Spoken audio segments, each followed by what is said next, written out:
Isra itu diperjalankan, Mi'raj itu diangkat. Kalau antum ingin dibuka oleh Allah lahan kehidupannya, diperjalankan luas, materi bagus, diangkat status, ditinggikan oleh Allah, maka yang pertama bersihkan hati, tingkatkan iman, kuatkan hikmah. Itu pesan pertama.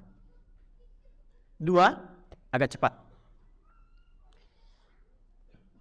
Sebelum Nabi berangkat ini, didahului peristiwa yang kedua.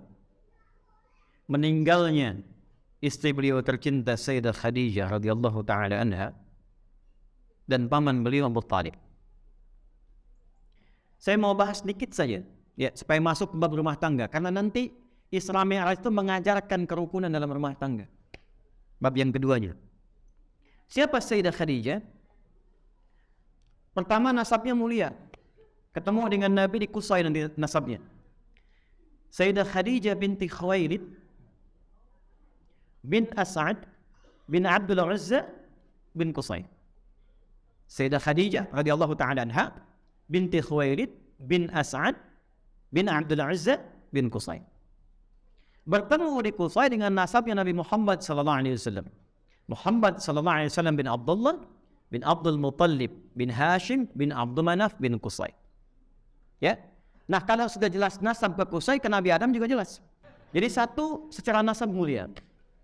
Ya, jadi ibunda kita Ummul Mukminin yang pertama Sayyidah Khadijah secara nasab apa? Mulia.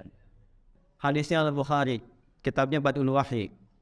Singkatnya Nabi pulang dari Gua Hira, turun setelah periode Iqra. Begitu turun di Gua Hira belum ada wahyu turun. Begitu turun dari situ ada yang manggil. Sedangkan beliau itu belum pernah melihat malaikat Jibril dalam rupa aslinya. Jadi wahyu pertama turun yang Iqra itu masih dalam bentuk laki-laki yang menyamar. Begitu turun siang-siang, saya sudah pernah naik ke Gua Hira ke atas. Jadi tolong kalau ngajarin anak-anak kita sirah, mudah-mudahan insya Allah yang belum berangkat haji dan umrah dimudahkan ya. Insya Allah ya. Nah, cuma nggak cukup dengan amin nabung. Pesan, apalagi biaya naik ya, ya. Ya, kita doakan lah insya Allah dimudahkan diturunkan ya. Lihat sini. Kan dengarnya kita Nabi menerima wahyu di Gua Hira. Dari rumah Nabi ke Gua Hira itu berapa jauh? Saya naik ke atas. Dan saya perhatikan petunjuk paling gampangnya jam besar itu di Zamzam. Jam gadang Arab tuh. Ya. Saya lihat dari Gua Hira ke situ kurang lebih 5 bukit. Ke arah rumah Nabi. Dan tak mudah medannya. Ya, setelah 6-7 kilo naik ke atas, itu sekitar 700 meter. Dari puncak atas itu sedikit lagi ke bawah.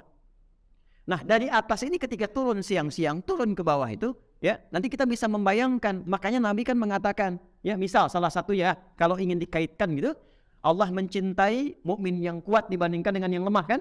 Selain tafsiran kuat imannya juga kuat fisiknya, karena begitu medannya. Kuat Nabi itu bergulat. Kenal Abu Lahab? Biar kenal. Abu Jahal? Kenapa disebut Abu Jahal? Itu ada kisahnya juga. Bukan cuma kisah jahalahnya, kisah sirahnya juga ada. Gulat dengan Nabi, kalah oleh Nabi. Nembak Sayyidah Khadijah, ditolak. Nabi nggak nembak, ditembak oleh Sayyidah Khadijah. Gitu kan? Bahasanya, bahasa orang Tebet ya. Ya. Ini ngelamar Sayyidah Khadijah, ditolak, cinta yang tertolak. Nabi dilamar ya dari inisiatif Sayyidah Khadijah. Muncullah kemudian dendam kesumat yang membara. Ya udah kalah gulat, kalah cinta. Pokoknya yang keluar dari Muhammad semua salah.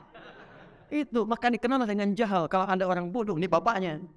Yang lainnya buat ala amin. Ini masih nyalakan. Nah itulah kadang-kadang kalau ada 3 masalah utama, salah satunya cinta yang tertolak. Kalau tidak punya iman yang kuat bisa nekat.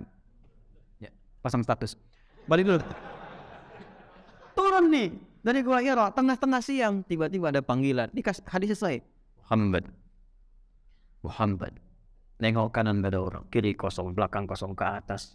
Kata Nabi, saya melihat sosok Jibril itu besar, duduk di kursi antara langit dan bumi begini. Gampangnya gini lah kalau mau ilustrasikan.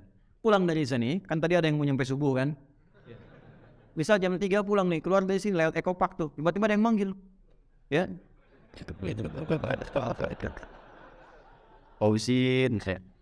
Pausin, kanan kiri nggak ada. Begitu ke atas, baju putih, rambut panjang, Pausin. Saya tanya, kira-kira responnya gimana? Nah, maka di hadis yang dikatakan faro'im tuminnuhu, bulu kuduku naik, aku percepat jalanku. Jadi takut itu manusiawi. Tapi takut pada apa? Gitu. Kalau takut pada kebenaran, pada kebaikan, itu yang salah. Takut pada maksiat atau hal-hal yang fitrah manusiawi. Lihat singa, takut. Itu manusiawi. Lihat singa, singa. Gitu. Kurang sehat tuh. Nah, ketika dalam keadaan demikian, masuk mau ke rumah. Begitu dibuka melihat wajah istrinya Sayyidah Khadijah, lihat Sayyidah Khadijah hilang setengah gelisahnya. Setengah takutnya hilang. Ibu bisa nggak begitu? Ya. Suami banyak kerjaan, luar biasa capek. Di tengah jalan pampim-pampim macet, sampai ke rumah. Lihat ibu setengah masalah hilang. Setengah Khadijah ibu. Begitu lihat ibu masalah baru. Masuk dalam kamar. Zambiluni, selimuti aku. Itulah kalimatnya. Kalau bahasa kita, suamiku sayang, engkau tuh orang baik, penyambung silaturahim, suka berbagi dengan orang, berbuat banyak kebaikan. Kalau dalam kalimat kita, yakinkan pada jiwamu yang paling dalam, aku akan bersamamu dalam suka dan duka. Sayyidah Khadijah. Itu yang menjadikan Nabi selalu mengingat beliau bahkan dalam tidurnya. Khadijah. Ketika Sayyidah Aisyah bertanya dengan kecemburuan kebaikannya, karena ingin meniru Sayyidah Khadijah itu, maka Nabi keluar kalimat yang sangat indah. Dia beriman ketika banyak orang ingkar. Dia merelakan semua hartanya untuk membantu dakwahku. Dia dikaruniai anak-anak yang menyertaiku. Ya. Maka Khadijah. Nah, beliau yang mulia ini ibunda kita semua.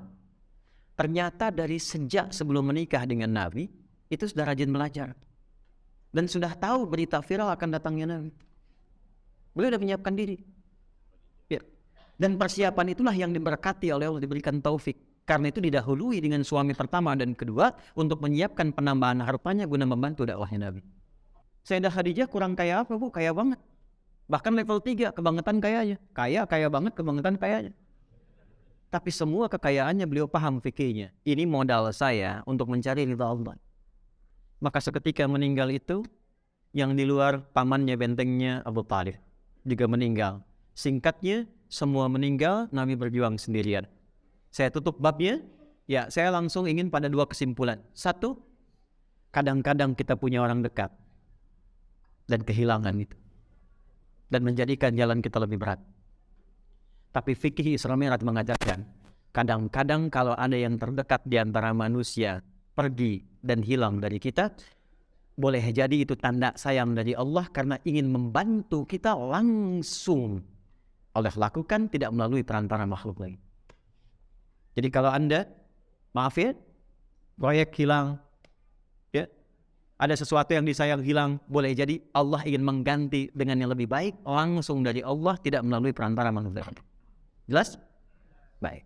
Yang terakhir, yang keduanya, setelah itu beliau ke Taif, merasa menemukan untuk orang-orang yang mendukung beliau. Nyampe ke sana tiba-tiba dilempar